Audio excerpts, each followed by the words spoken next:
I was working part-time as like an office manager for this group of biomedical physicists. I do not have physics experience.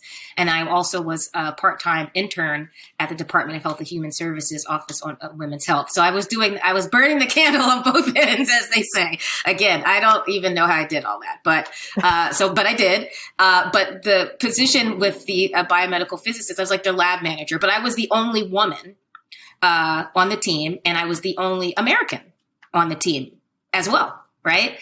So, and that was an interesting experience, one, learning from these scientists doing cutting edge things I'd never seen before, building lasers and equipment and all kinds of imaging, a really fantastic group of people. And I still talk to the person who was my supervisor to this day, wonderful, wonderful man.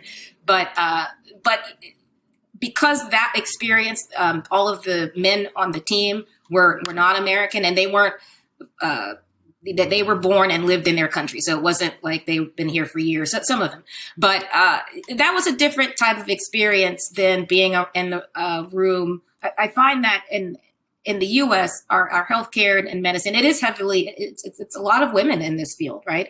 So I haven't experienced too much in the U.S. in terms of being like the only woman. I've certainly experienced being the only Black woman in rooms.